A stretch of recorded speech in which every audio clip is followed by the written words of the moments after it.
Kapan terakhir? Halo teman-teman, sudah pada tahu nggak kris itu apa? Kalau belum, ayo simak video berikut. Tak perlu memikirkan tentang apa yang akan datang di esok hari, tubuh yang berpantang. Pada kesempatan kali ini, saya akan melakukan wawancara kepada salah satu UMKM yang ada di Pulau Sebatik, yaitu Lentera Cafe. Untuk lebih jelasnya, yuk simak video berikut. Assalamualaikum warahmatullahi wabarakatuh. Salam sejahtera bagi kita semua. Sebelumnya, perkenalkan saya Ardiansyah, mahasiswa Fakultas Hukum Universitas Borneo Tarakan. Yang dimana dalam hal ini saya sedang bersama salah satu owner dari UMKM yang ada di Sebatik, yaitu dari Lentera Cafe itu sendiri. Mungkin pertama nih Bang, bagaimana kabarnya Bang? Alhamdulillah baik. Baik, alhamdulillah sehat. Mungkin dari Abang sendiri mungkin bisa perkenalkan diri dulu. Assalamualaikum warahmatullahi wabarakatuh. Perkenalkan, nama saya itu Muhammad Hidayat. Saya selaku pengguna UMKM di Sebatik.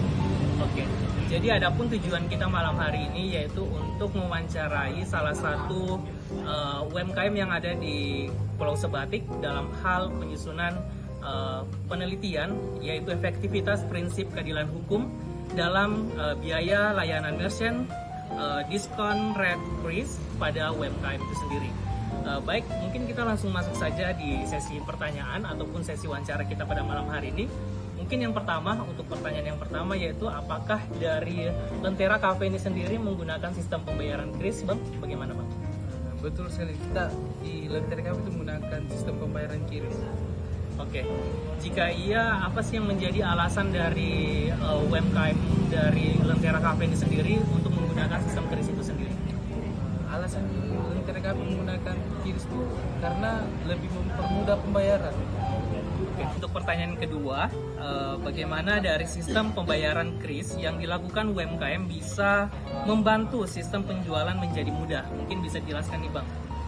Jadi untuk kita sendiri itu lebih ke konsumen begitu, lebih mempermudah konsumen. Apalagi di zaman digital sekarang, konsumen jarang bawa uang cash itu, lebih ke dompet digital.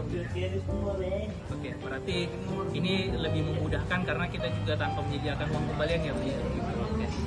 Mungkin untuk pertanyaan selanjutnya yaitu apakah selama penggunaan kris ini sebagai sistem pembayaran UMKM dapat dikenakan pajak atau bagaimana Bang? Mungkin bisa dijelaskan?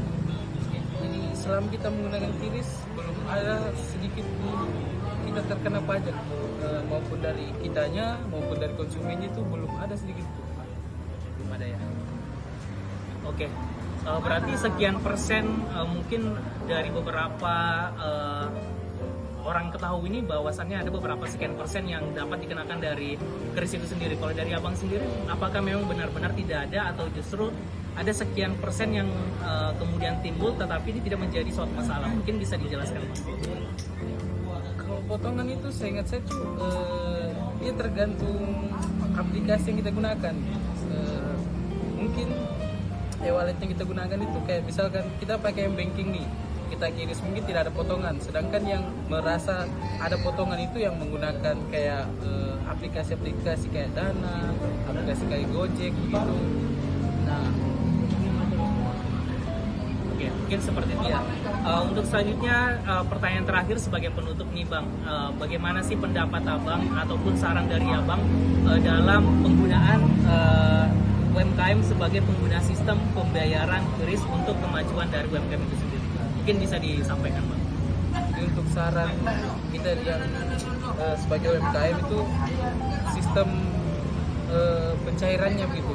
Jadi QRIS itu dia untuk menjadi saldo itu dia punya jam-jam tertentu.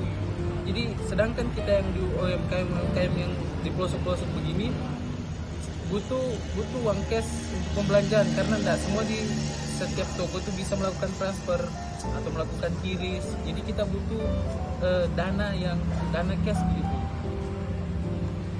Oke, mungkin terima kasih. Mungkin itu teman-teman juga saran yang menjadi saran dari UMKM untuk seluruhnya dalam penggunaan sistem kris agar lebih efisien lagi gitu dalam pencairan penggunaan dananya gitu. Mungkin itu saja sesi kita malam hari ini, Bang. Terima kasih sekali lagi mewakili teman-teman. Semoga ada kesempatan lainnya bisa bertemu lagi dengan Abang selaku owner dari Lentera Cafe itu sendiri. Baik, sekian terima kasih. Wassalamualaikum warahmatullahi wabarakatuh.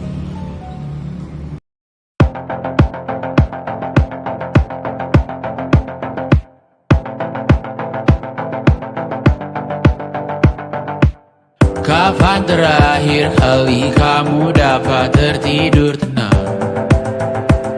Enggak. Tak perlu